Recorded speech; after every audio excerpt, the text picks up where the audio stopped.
Hola, amigas, amigos, yo soy Marcos Ordóñez y esto es Cómics XXI. Hubo un tiempo en que los ilustradores no solo habían de vivir de los libros, también había mucho trabajo en el sector de la música. La primera portada que dejó a las claras que había un giro y una óptica diferente para hacer esas ilustraciones fue el Sargento Pepper's de los Beatles. Y a partir de ahí, y ya iniciada la década de los 70, las antiguas fotos de los años 60, que un poco, en fin, retrataban a los artistas y poca cosa más, se convirtió en un reto artístico. Y ahí nacieron ilustradores realmente interesantes. Este es el caso de hoy, el caso de Roger Dean, un artista que se hizo muy popular por realizar las portadas del grupo Yes, al principio, en los años 70, a partir de su disco Frágil, y bueno, fue toda una tendencia que se extendió por el rock progresivo. Esa música en los años 70 que dio una visión, un horizonte diferente a la música rock en general, con gente, músicos realmente virtuosos y desafíos grandes en cuanto a concepto y a tema. Roger Dean trabajó con Yes y con otras bandas y creó un estilo inconfundible. Un estilo que además hermanaba su arte con la música que nos presentaba. Es un honor hablar hoy de un artista que nos ha acompañado toda la vida con su visión de la música. Señoras y señores, Roger Dean. Hasta la próxima. Adiós.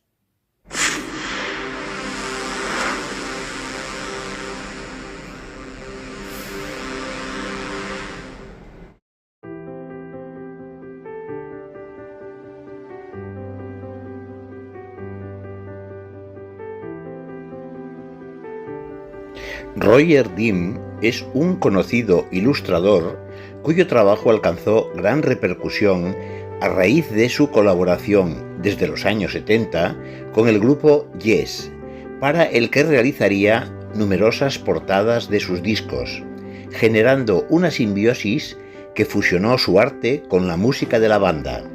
Además diseñó su logo y junto a su hermano Martin creó espectaculares escenografías para las giras de Yes.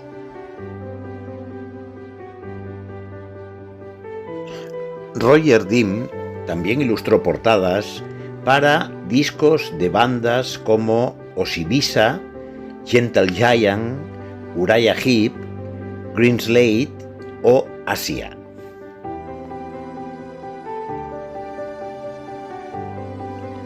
Roger Dean se describe a sí mismo como un pintor de paisajes. Estudió en el Canterbury College of Art y después realizó diseño de mobiliario. En ese apartado creó la silla de erizo de mar. Otra de sus sillas la utilizó Kubrick para La naranja mecánica.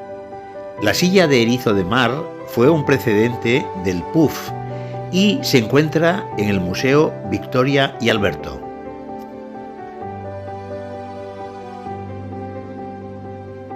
En 2013, Dean presentó una demanda contra James Cameron por el plagio de imágenes concretas para la creación de Pandora, el mundo imaginado en la película Avatar. Islas flotantes y animales voladores nos recordó a muchos espectadores el mundo de Roger Dean.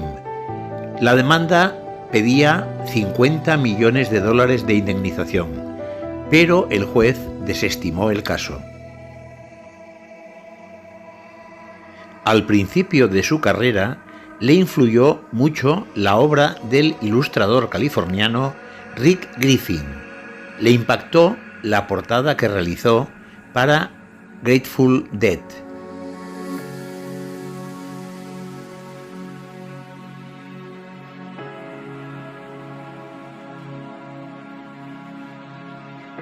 Roger Dean ilustra mundos fantásticos, arcos de piedra, islas ingrávidas, rocas flotantes, paisajes imposibles, escenas plenas de sugerencia, lugares oníricos con grandes horizontes.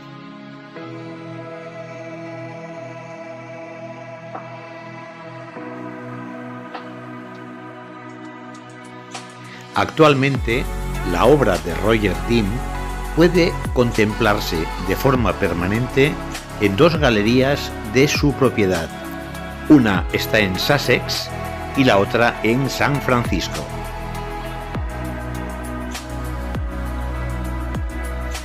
El arte para las portadas de discos fue posible gracias al gran tamaño de los discos de vinilo.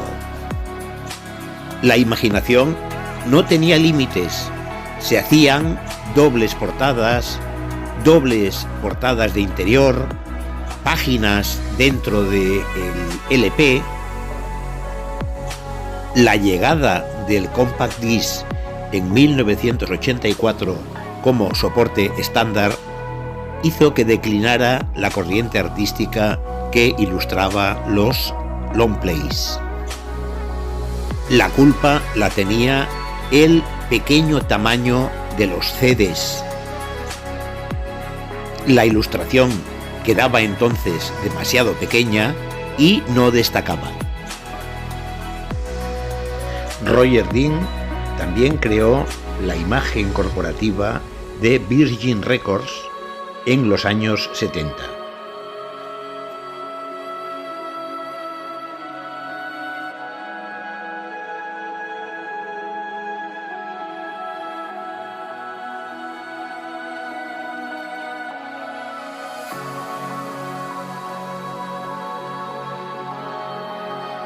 A partir de los años 80, colaboró con diferentes empresas de videojuegos, creando toda la imagen del producto.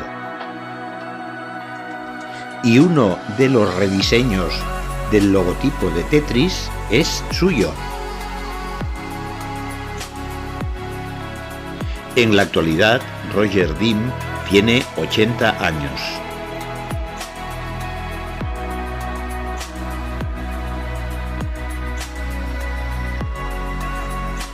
Vamos a ofreceros ahora unos fragmentos de un documental que se le dedicó en 2002, con declaraciones muy interesantes de este gran ilustrador, Roger Dean, entre otras cosas, un nombre legendario para los amantes del rock progresivo.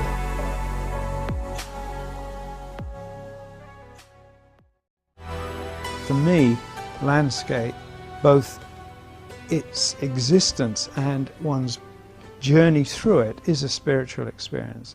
And I think one's exploration of landscape, whether it's a pathway around a garden or forging an unexplored route through a virgin landscape, it's about the path, it's about the process, and the process to me is a spiritual one. It was a chance to get involved in music, which was great fun, and a chance to show off in public.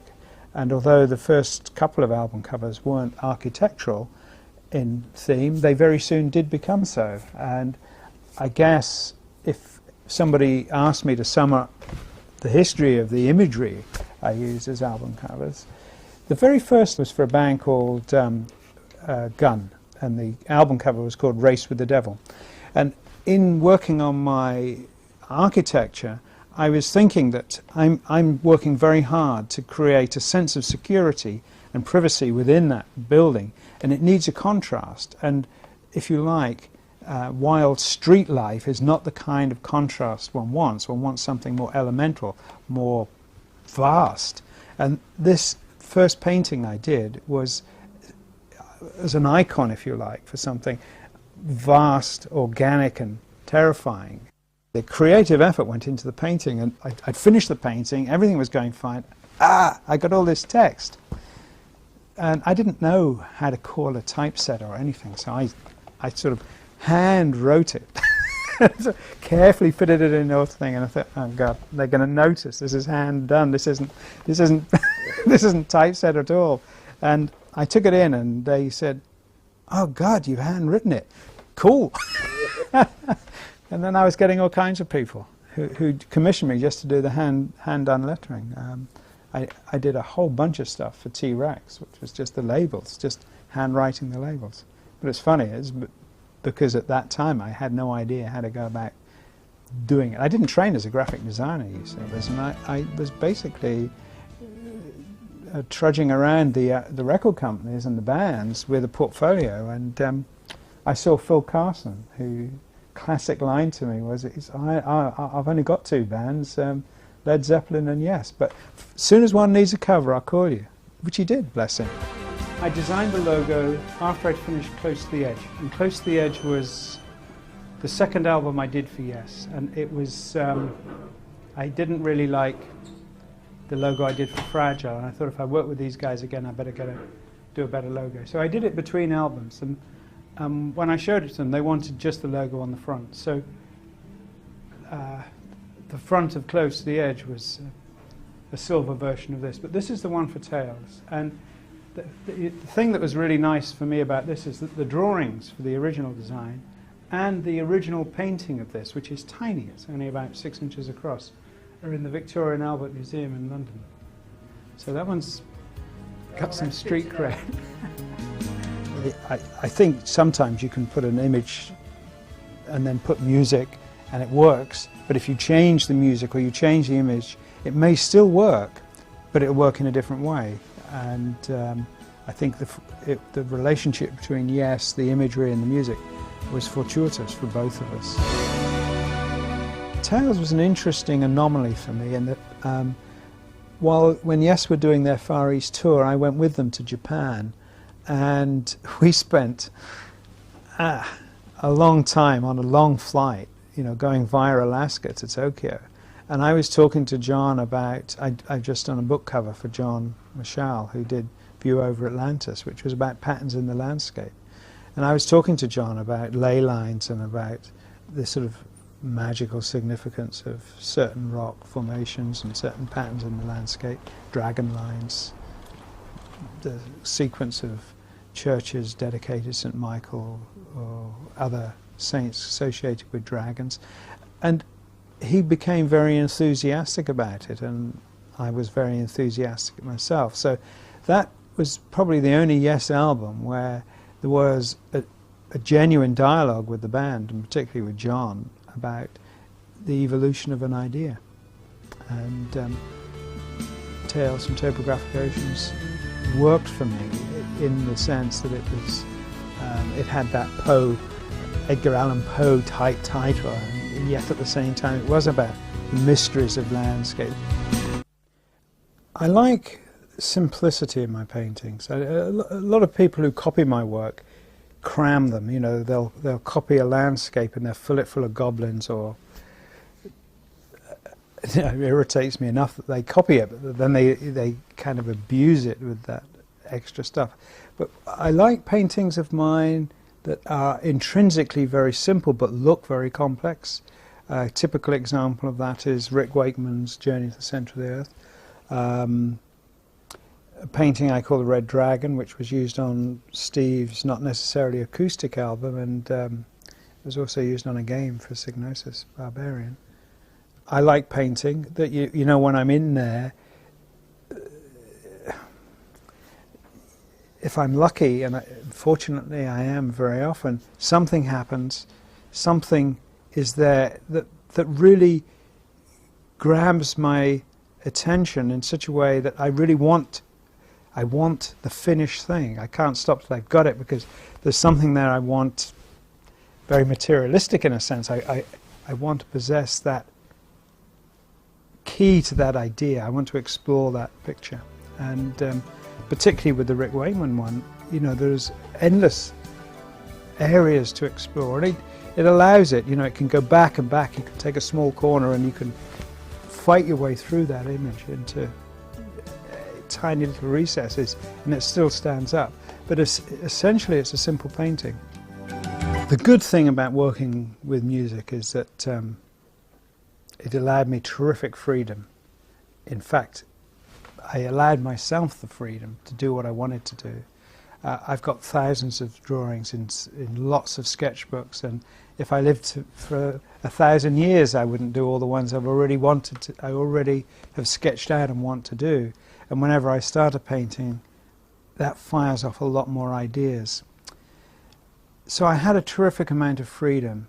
I was lucky I wasn't working in any other area. But not only did I have the freedom, I had an external nudge to go on and explore something different. So I had the freedom to do what I want, and I had the push to go to new places all the time. Show us somewhere else. Let's take us somewhere else. And the place I guess I really wanted to take people was that place that was a spiritual experience for me.